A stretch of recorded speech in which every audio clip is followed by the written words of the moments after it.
She was so sweet. I could eat a zombie takeout like jelly.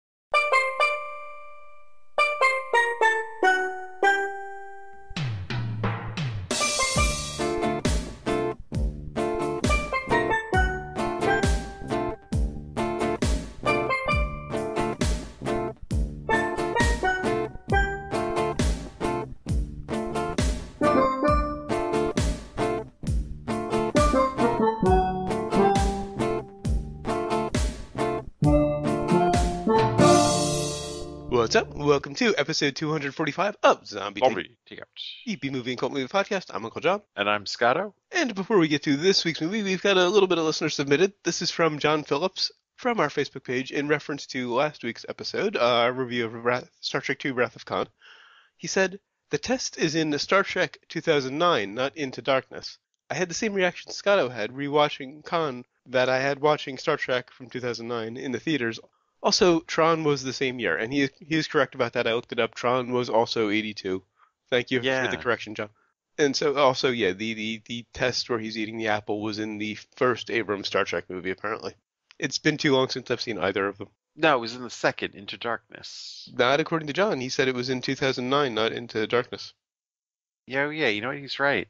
I didn't verify because I didn't want to sit through two Star Trek movies to check, but I'll trust John on this one. That's right, because I think that's where they practically introduce Kirk, and Kirk then meets Spock. Yeah, that makes more sense. So it's not Into Darkness. It's what the hell was the Star first? Trek. Was that what they called the first? That's why I said 2009 because John has it in parentheses after Star Trek both times because that's really the easiest way to refer to it is Star Trek 2009 or J.J. Abrams Star Trek. Star Trek Fringe. Yeah. All right, on to some news. This is from TheWrap.com. Dwayne "The Rock" Johnson to star in Big Trouble in Little China remake. I had heard this. Yeah. We were talking before the show about it. I said we were going to be covering the obvious news story, and Scott didn't know what it was. But apparently you have heard it. Yeah. Dwayne "The Rock" Johnson is in negotiations to star in and produce a remake of John Carpenter's cult classic Big Trouble in Little China that will be written by X-Men First Class scribes Ashley Miller and Zach Stentz. Multiple individuals familiar with the project have told The Wrap. It's tough following Cinema Blend on Facebook because 90% of the shit they post is just so... Ugh. I unfollowed them for that reason. We discussed this in the past, and I just gave up finally. I have a few other sources for news for this show. Like tonight they posted something about the NFL being on Yahoo. Like, what's that even have to do? Yeah, with cinema. Movies. Yeah. Or even just, regular scripted television. Right. They're not covering reality shows. But there was one post they had made something. Was there anything that Dwayne "The Rock" Johnson doesn't make better? And of course, the comments on it were hilarious because the obvious, of course, was, well, movies for one thing. Although, and get the hate mail ready. I'm going to draw a lot of it right now. I think it's good casting. I think he fits Jack Burton very well. I could see it, yeah. Look at The Rock, his wrestling character. Enormous ego. Referred to himself in the third person, like to solve problems with his fists. That's Jack Burton. I guess I could see it. And I loved X-Men First Class, so I'm happy with the writing, or with the writers. I think I'm just resigned to our fate of every fucking movie being remade. Yeah. The proliferation of remakes is an issue here. But if they're gonna do it, I think they've got the right team. My issue is that I don't think Big Trouble works 30 years later. Yeah. At least not with an extensive rewrite that will completely defang it. Yeah. Because it was made in the days before political correctness. Mm-hmm. And it is very, very politically incorrect. So they're either going to have to neuter it or draw a lot of protests. And I suspect they will go for option A. Most likely, yeah. So, despite the fact that I would honestly love to see The Rock play a proper Jack Burton, because I think he would knock it out of the park. And the writers look great. I don't have much faith in it. Of course not. Why? Just too many remakes. Well, that and that, yeah, there is that problem. I would like to see something original. All right, so on to this week's movie, which is from 1985, Legend, and of course the impromptu plot summary, sponsored by unicorns. And also brought to you by jokes that write themselves. So, we have a magical fairyland populated by Tom Cruise. I've been looking forward to this plot summary, by the way.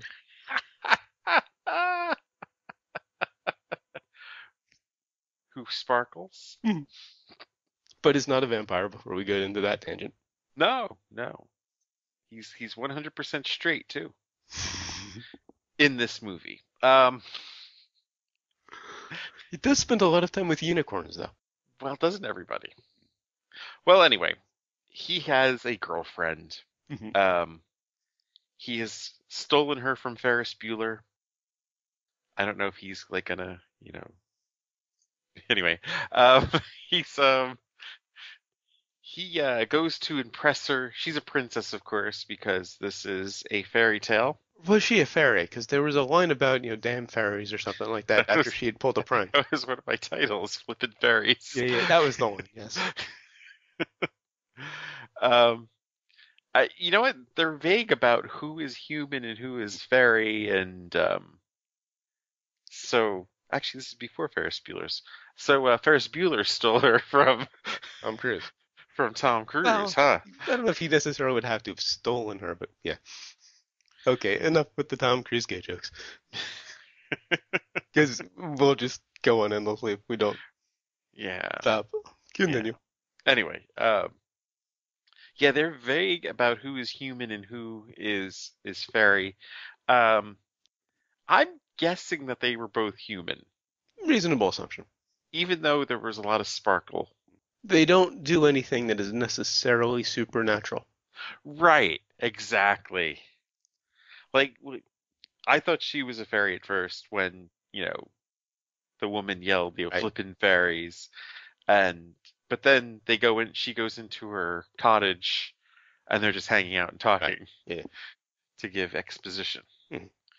And there's a fairy later in the movie, an actual fairy. Oh, that's right. So yeah, they are definitely human. They're definitely both human. They're from, stop me if you hear this. She's royalty. He's from the other side of the tracks. Well, sort of. He's just kind of a forest dweller. Okay, the other side of the woodland path. He's a lowly forest dweller. She's royalty. And he's in the gang called the Greaser. No, wait a minute. So he he goes to impress her, and that is not the key sin of the movie, of course. No. The key sin of the movie was when he goes to impress her to show her show off these unicorns to her. She actually wanted to get a closer look at them. That was the sin of the movie that gets everything in motion. He let her touch his unicorn. He let her touch his unicorn. And for that, they lost their horn. These do just write themselves, don't they? Holy fuck. All right. Anyway, because the unicorn lost his horn, they were plunged into winter and darkness. Some crazy shit happens that separates the two of them. I'm not really entirely sure. He jumps into this water and everything's frozen on top of it all of a sudden, and she gets abducted. That's right. She gets abducted, and the whole thing is there's this demon who wanted the horn for himself, despite having two very large horns on his head already. But he wanted another horn because you can never have too many horns. Because if these are the last two unicorns, if they lose both of their horns, it will be plunged into darkness forever. But because only one has lost their horn, it is now half darkness, half night. So it's pretty much back to our schedule of sundown and sunup. So he kidnaps her, of course. She plays the damsel in distress. He has to come to her rescue. He comes up with a Wile E. Coyote-esque method of defeating the demon. And she opens a box that she's not supposed to and ends up in this dress that is far too revealing for her at the time because she was 16. Was she only 16? Yes. Jesus. Wanted to make sure I dropped that, given Holy, particularly the dress she was wearing after that scene. holy fuck. But anyway, I mean, it wasn't like it. It was revealing, but not revealing at the same time. It was very strange. But yes, hilarity Mhm. ensues. So we saw different versions of this. Yeah, Both of apparently. us. There are two versions. The only difference is the soundtrack. One is done by Jerry Goldsmith, who did a ton of movies. He did Star Trek. He did The Twilight Zone, if I recall correctly. He's a very, revered Hollywood composer. Which is the version I saw. So I've seen two movies in a row scored by Jerry Goldsmith. The version I saw was scored by Tangerine Dream, who was a 70s, early 80s kind of sort of prog music or elevator music kind of group. Which is very weird because I mean the big song on the soundtrack, the American version, was a Brian Ferry song, Which was in the version I watched. and I was kind of waiting for it, and it was kind of like, why? That's weird. Why? I mean, I remember the video for it more than I remember this movie. Hmm. Did you get the closing song by John Anderson? No. You were spared.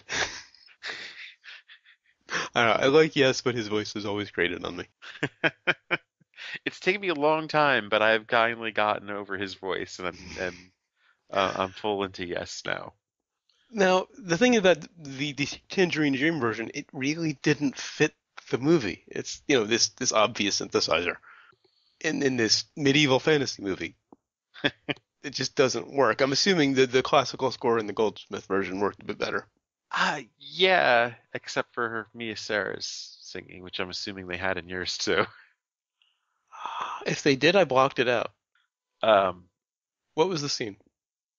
she sings to him in the beginning, and then at the end too. Okay, maybe I just repressed it. I don't specifically, I can't say one way or the other whether or not it happened, so let's assume it did and I just repressed it. Now, one credit I have to give this movie, aside from the obvious casting, well, particular cast member that we'll talk about later, the effects makeup is brilliant. For the most part, For 85. I thought the witch or crone or whatever that was in the begin towards the earlier on It's a little animatronic. was a bit too, yeah, Disney Hall of Presidents with the witch kind of thing. But the darkness makeup was great. Blix looked awesome. Incidentally, Blix's makeup, the Goblin, was based on Keith Richards. What? Yeah. Um, Alice Playton, who played Blix, came up with the idea of designing it to look like Keith Richards, and Ridley Scott, the director, agreed and had this makeup effects artist, sculpt it to look like. Oh, I mean, it's not a dead ringer, but it's based on Keith Richards. Huh. And this is like early on where he wasn't like ancient. Well, still fairly old in '85. This was like Steel Will's era, right? I uh, oof, I think it was before that. Okay. Oh yeah, you're right. Steel Wheels probably. Yeah, but what I was confused with the soundtrack was why would the European version not have Brian Ferry And and Tangerine Dream. Tangerine Dream, which Yeah. I imagine Probably much bigger in Europe. were much bigger in Europe than the US. I mean, I think, if I recall, I don't have it in my notes, but if I recall correctly, he wanted to attract a younger audience with, by putting in Tangerine Dream. he's high. Yeah. Why Apparently would he that thought attract that a would young attract a younger audience? audience as opposed to the Goldsmith, because he started off with Goldsmith. Yeah. I mean, uh, he could have gotten like Kenny Loggins or somebody for a younger audience at the time. Who would have fit this pretty well, actually, given some of his, acoustic stuff. Now, again, on the positive side, going back to the makeup, I think this was a huge influence on Pan's Labyrinth. Some of You're probably right. the creature designs and whatnot reminded me a lot of Pan's Labyrinth. This was also a huge influence on the South Park guys. Yeah, yeah. I mean, I think Satan from South Park Satan is in darkness. yeah, Yeah. is definitely darkness, the voice and Oh everything. yeah. Um, and of course, what is it in Orgasmo? Not to sound like a queer, nothing but unicorns are awesome. Well, that's the running gag. I mean, maybe it started with this. Actually, I'm wondering if this movie was the start of all the whole Tom Cruise is gay rumors. Oh, it could very well have been. I Yeah. mean, holy crap. I mean, one of my titles, of course, Maverick wears short shirts. That outfit they had in it was ridiculous. Yeah. The Especially when sparkling, he puts on the armor, because I mean, right. when he's just running around the forest, whatever. But Yeah, it's one thing to have just like this, the regular, vest and mm, whatnot. But yeah, when he puts on the sparkling gold armor that only comes just barely down to his ass, uh, it was like, whoa, what have we got going on here? there's been an ongoing debate about the armor on female characters in video games being too impractical and skimpy. Right. This movie is a perfect illustration of that whole argument. That is the way to put the shoe on the other foot. I mean, okay, how would this protect you? Hmm. You just aim downward. Exactly. Yeah, you don't have to go far. His legs are right there. Yeah. You could just hit them and then get the rest of them. And speaking of Cruise, when he showed up, did the editing get really odd? Yeah, I They think made a lot of weird quick cuts. I they suspect maybe did. they were covering bad performance. I don't know. I didn't think his performance was all that horrendous in this. Really? I mean, Oh, I almost tapped out because of his performance. I almost tapped out, but not because of his performance. It was, I mean, and we've talked about this. I think we've talked about this on air. Neither of us are Tom Cruise fans. Yeah, I mean, I thought it was there, you You thought know? it was a typical Tom Cruise performance. It was Um, weird and creepy to me. And I maybe he think, was going for creepy, but the character doesn't strike me as someone who should be creepy. I think, given the material, I would say I mean, considering there's a lot of Tom Cruise performances I don't like, I would have to say this would probably be above average for him. Wow, this is like below average for me. I mean, average is almost every Tom Cruise performance because he's always the same guy. It's kind of monotone. So there's a big average, and then there's I'll put Interview with a Vampire above that. I thought you liked him in that. I'm trying to think of what his best would be. Born on the 4th of July, perhaps? Okay, yeah, I haven't seen that in ages. I had forgotten about that one. I Yeah, mean, that's another good one. because it was different, Yeah, because it exactly. wasn't the same dude. Right. I mean, but Maverick and the dude from A Few Good Men, And everything else. I mean, War of the Worlds, yeah, all the yeah, right. Yeah, it's all the all same the guy. Mission Impossible Yeah. movies, that is all the same guy. You could pretty much say he's playing just this, it's this epic character, the story of one dude, if you could link the movies somehow. And this also, the movie in general, not stepping away from Chris for a minute, raises an interesting question. How the hell has Ridley Scott made two great movies and in all of this crap? Because this is not his only bad movie. You know, I maybe the blame really goes to the writer on this. Possibly, yeah, yeah. The writers are definitely to blame. But if you look at Ridley Scott's, filmography, you have Alien, amazing. Yeah, Blade Runner, which I'll admit I don't care for Blade Runner, but I'll admit it's very well made. A lot of people yeah. love it, so I'll say that's you know, it's up there. And then a lot of crap. So he's made two great movies, and I mean maybe there's some great ones that I haven't seen. Send your recommendations. But you've got this, you've got of course Prometheus. A lot of people have complained about. Yeah, and some other crap movies. Did he do Highlander? He, I don't believe so. Okay, there's another one. There was another one that he's done. I think That was Russell Mulcahy that did yes, you're right. Highlanders. You're right. Actually, that's for the reason I think I'm making that mistake is because this does feel like a Russell Mulcahy movie. It does, but it's not as insane as Well, true, true. a Russell Mulcahy movie. Yeah. This was just too. This was pretty much just watching a live action Disney movie for me. Yeah, I mean, it got a little trippy here and there. It got a little, went a little Disney further movies than. get a little trippy. Yeah, true, true. Now I'm gonna nitpick something, and I have well, you know this. We were talking about this just before the show, and I've told you before. I have to confess something to the audience. In reference actually to our title this week. I am a bit of a brony, and that actually allowed me to catch a mistake in the script that I also researched just to be sure. Now, this first unicorn is basically kidnapped. It's shot with a dart, and its horn is removed, and yada yada. Yeah. And the big part of the plot is retrieving the unicorn. And one of the good guys says, "We must get the alicorn back." The what? The alicorn.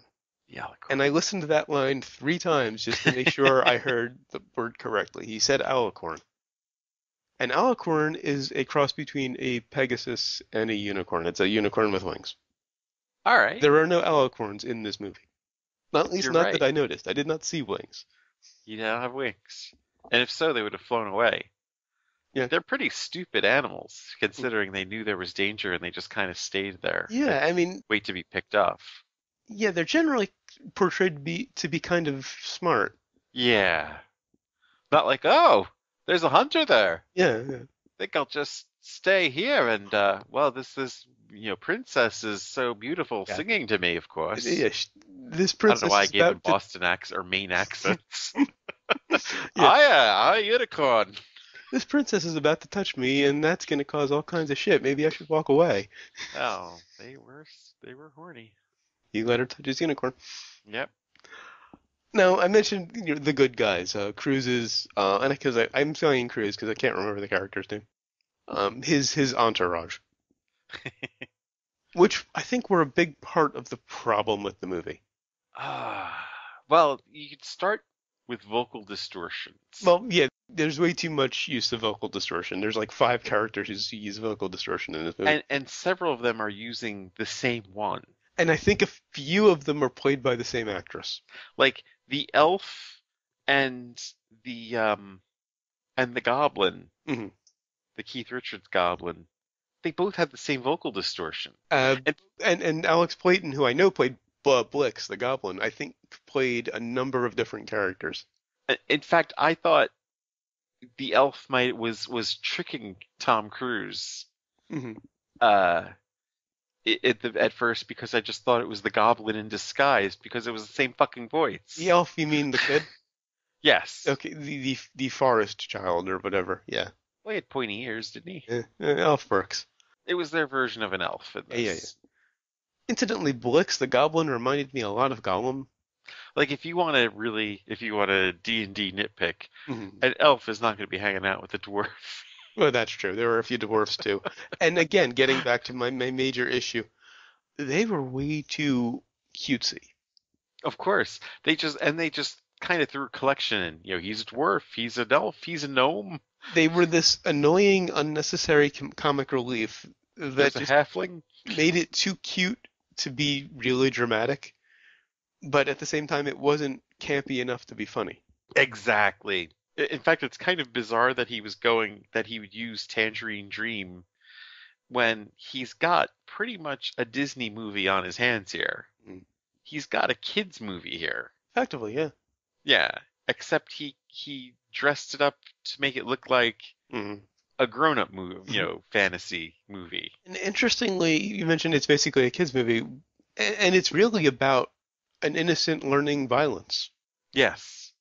Cruz's character is this innocent forest dweller who never, heard anything in his life, and Right, he's, and putting on armor and learning to use a sword. right, Mia Sara is also innocent as well. So they're these two, this Adam and Eve, and yeah, they're introduced. They don't even really know what the hell they're doing, Mhm. but yet they're treated with such scorn for doing it. Yeah. It was just a little confusing. Now, just a little bit of trivia. Apparently, we have a group of stoners to thank for an act of mercy. Ridley Scott admits that comments made by some pot-smoking attendees at a screening got the director second-guessing himself and influenced him to cut the film from 150 minutes down to 98. I'm trying to think of how long my version was. Actually, mine was at like 90, just shy of 90. It was an hour 29, if I recall. Oh wow. Mine, I believe, was a little long. Mine was, I think, was just shy of 2 hours. Oh wow. Mine was like 113, I think. Still a lot less than 150. Yeah.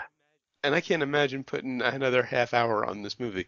Uh, is he sure they were stoners and not film execs that were like, no one is going to fucking sit through 2.5 hours of this?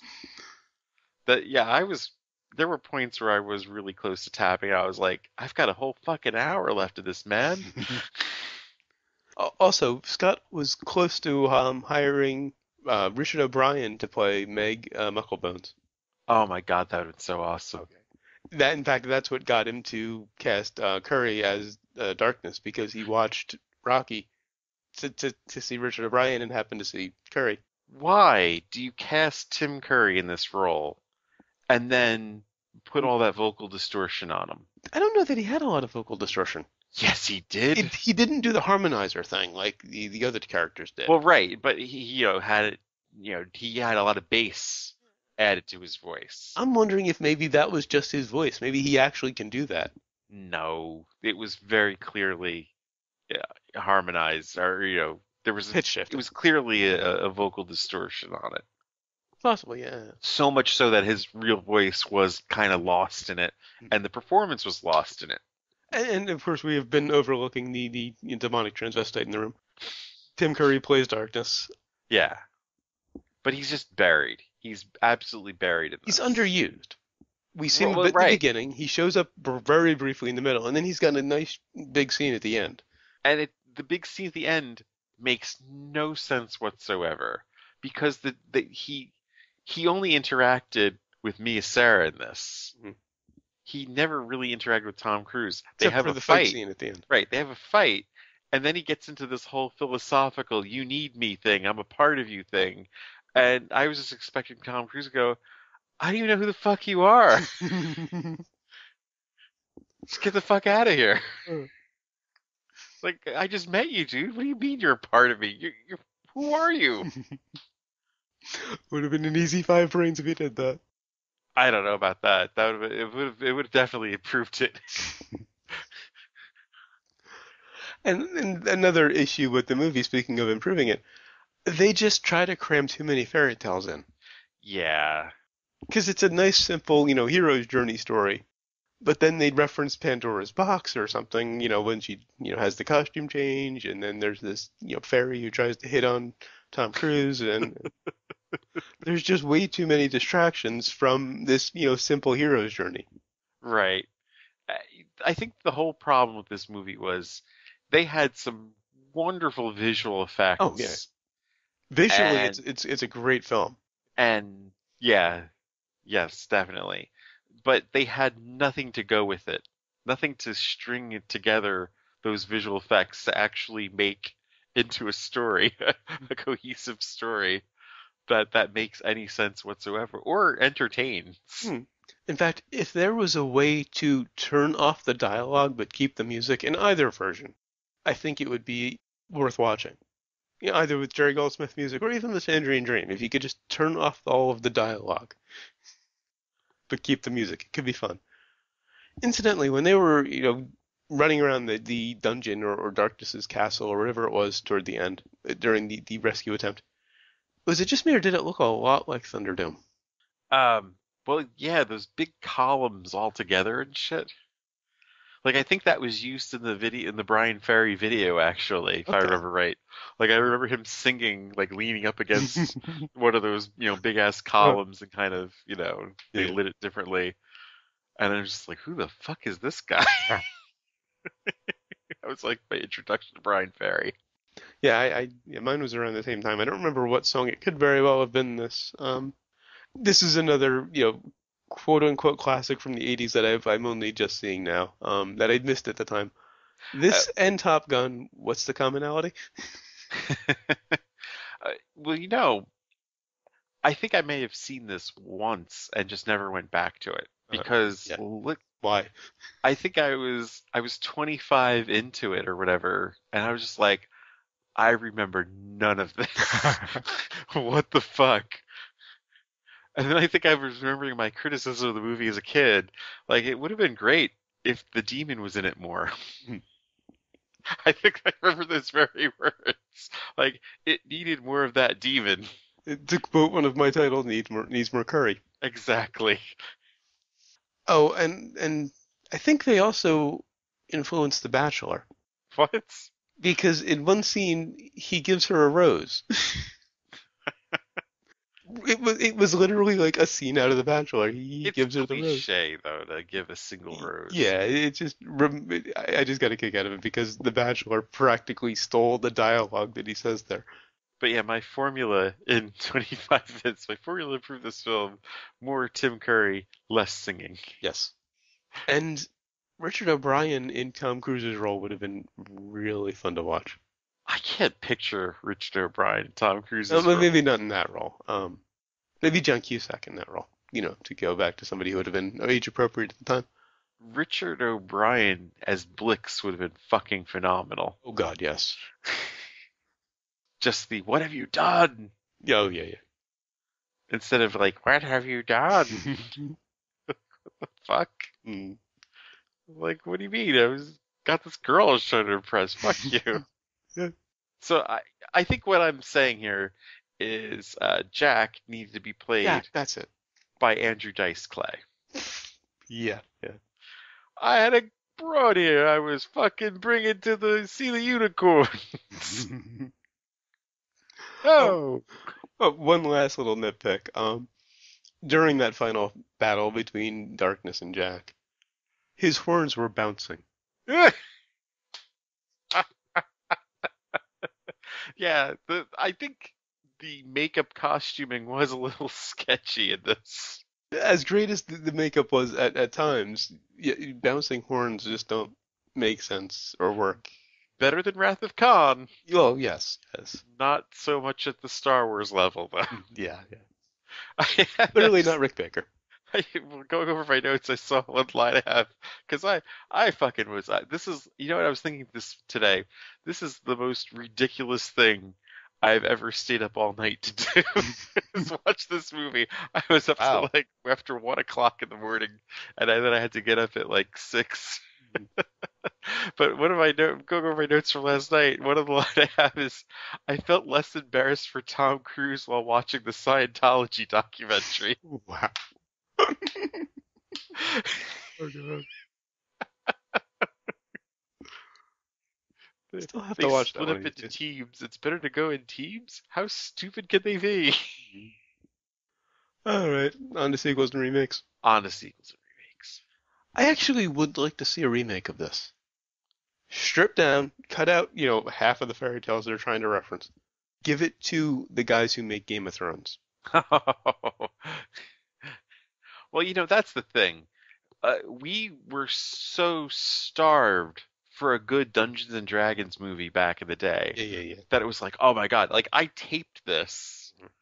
Like I don't think I ever watched it yet after I taped it, but I still taped it and had it because it was like, well, it is a Dungeons and Dragons movie still. But the problem was it's a Disney-fied hmm Dungeons and Dragons. I think, and this is something I was thinking about while watching. I think the Lord of the Rings movies, the Peter Jackson movies, were a turning point for fantasy. Oh, definitely. Because I can't remember any legit good fantasy movies before them. There were plenty of good science fiction movies, Scott's own, two masterpieces being among them, but I can't remember any good fantasy before Lord of the Rings. Well, I mean, Highlander, of course.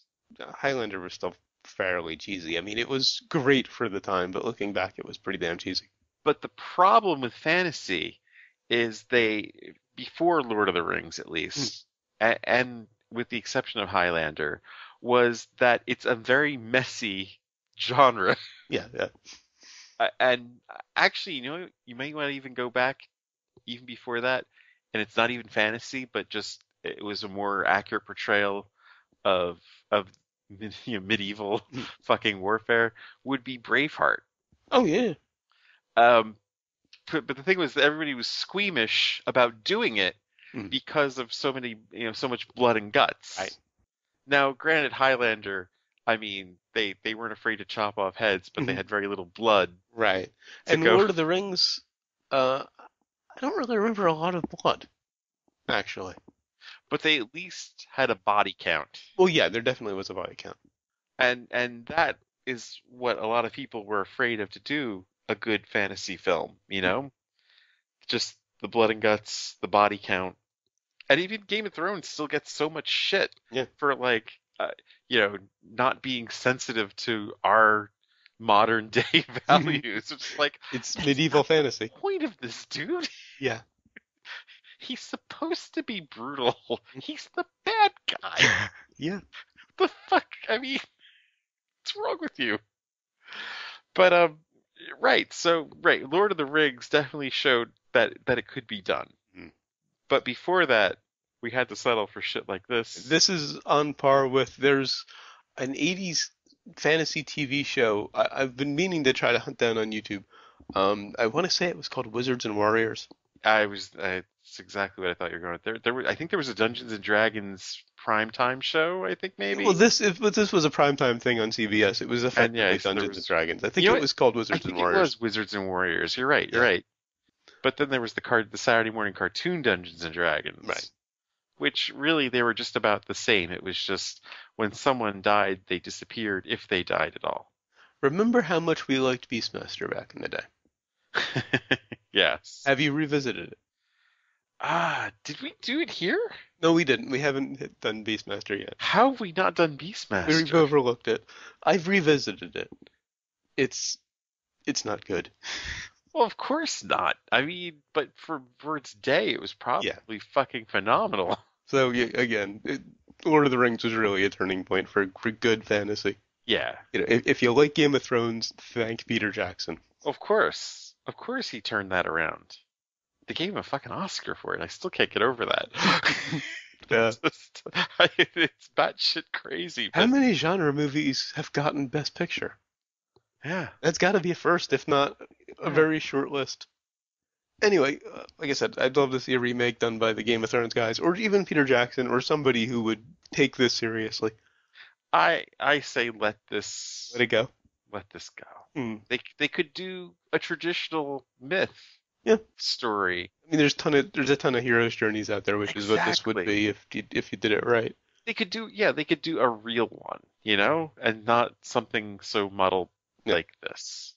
And of course, if anybody can think of a way to do just the music version where you somehow cut out the dialogue, that would be amazing. I'd love to see it. Uh, yeah, I mean Jerry Goldsmith, his version. I mean the soundtrack for that was decent. I think. I mean, Just to enjoy the visuals and not saying the music was particularly great in either, but it's just a way to enjoy the visuals with a little background music because it is a beautiful film yeah, visually. It's just the talking that creates the problem. I was thinking of the Robin Williams movie from like almost 10 years after this, What Dreams May Come, Hmm. where the visuals were very similar. Only think I think that was amped up a lot more. Well, they had CG by the time of What Dreams May Come. This was, well, they had CG in '85, but it was very Yeah. rudimentary. So this was all practical, which is another uh, credit I have to give it. Yeah, I'm not sure what they did with that one now that you mention it. I Yeah, they think probably did. some of the visuals were definitely altered, and there were some camera tricks in What Dreams May Come. It Mm. was a little too slick Yeah, to be completely practical. but that was what they were going for. They were going Exactly. for the painting, Yeah, exactly. They were going the living for painting. surreal. Yeah. All right, on to brains. On the brains. I didn't hate it. I didn't particularly like it, but I did enjoy Curry's performance during the fight scene, so I'm giving it an extra half for that. I'm going 3. I limped to the end of this one. Um, I mean, Tim Curry, who I was watching this for, was buried under the suit and the vocal distortion. Hmm. Um, uh, just settling for Disney D&D just is really more disappointing now than it was back then. Yeah. I'm going a brain and a half. All right. And what have we learned? Well, I learned two things. I learned, stop it, stop that singing, and I feel a magic stirring within me. And I learned that Tom Cruise really wants you to touch his unicorn. That joke's never gonna get old. No, no, it's not. All right, so until next time when we'll be reviewing Time of Eve, we're going back to the anime. It's been about half a year, and trust me, this is a big step up. Well, anything would be a step up almost from this, but it's legit really good. You know what's sad about our review of this? Mhm. And it's more about the movie than us, I think. Mhm. This movie had Billy Barty and Robert Picardo, Where but was Robert Picardo? Because I remember seeing him on IMDb, but I didn't catch him in the movie. they're just buried in the costumes and Oh, the that's why I didn't catch him. performances. Okay. Exactly. He was Meg Oh, he Mucklebones. was Meg Mucklebones. I have no idea who Meg Mucklebones was. I think he might have been the one that was in the pie, Okay, okay. the one that was in the armor. I think. I Right. could be wrong. You're the one they were kind of rescuing. Yeah. Hmm. And Oh, Billy that would Barty. have been a complete waste of Richard O'Brien then. Well, right. It was. It It was a waste of was. Robert Picardo, and he It wasn't, was. as great, as well known as he is now. Right. Just bad. Anyway, until then, go to zombietakeout.com, check out the album art, the episode description, of course, the episode itself, which you're already listening to. Links to find us on Facebook, Twitter, Google Plus, and YouTube. Links to subscribe via RSS and iTunes. Please leave us a rating and a review on iTunes. We'd really appreciate it. Also, if you enjoy the show, spread the word. Give us a little word of mouth. Of course, we appreciate all the listeners we have, but more would be better. Share us on Facebook. Facebook, Twitter, whatever social media you choose to use, spread the word. You can also find the movie list, every movie we've reviewed so far, and every movie we were going to review. Again, I can't remember where we stopped with that. It's a couple months out. Yeah. I think horns. Horns, yes, the Daniel Radcliffe movie. Interesting that we bring that up this week. We could have had a horn trilogy. Hmm. you also Plenty find of horns. you also find the request form. If you've got a movie you'd like to hear us review, please leave it on the request form. We'll get to it. And of course, the recommendations list. This goes on the hell no list. I thought this had a chance before I watched it. I did too. 'Cause I'd You know heard what? very good things about it. Like I said, I have not seen this in 30 years. Mm. So it's kind of like it's Tim Curry. I mean, and then I was like, oh, it's Ridley Scott. Wow, this could be really good. And then it was just, oh my God, get me out of this. You can also email us, zombietakeout@gmail.com, or leave us a voicemail at 414-368-ZTL1, or for the alphanumerically challenged, You can lose your horn. or you can touch Tom Cruise's unicorn. Hmm. 414-368-9861. Of course, always remember that you will always be calling from the middle of Milwaukee, and until next time, always remember, never forget, wherever you go in life, there There you you are. Forgive me.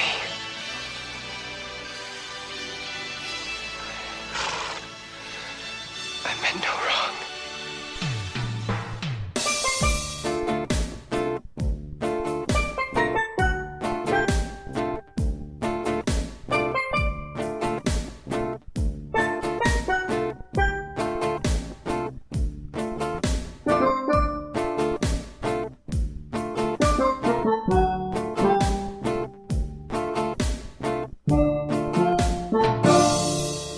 Now, this first unicorn has its now this first unicorn is basically kidnapped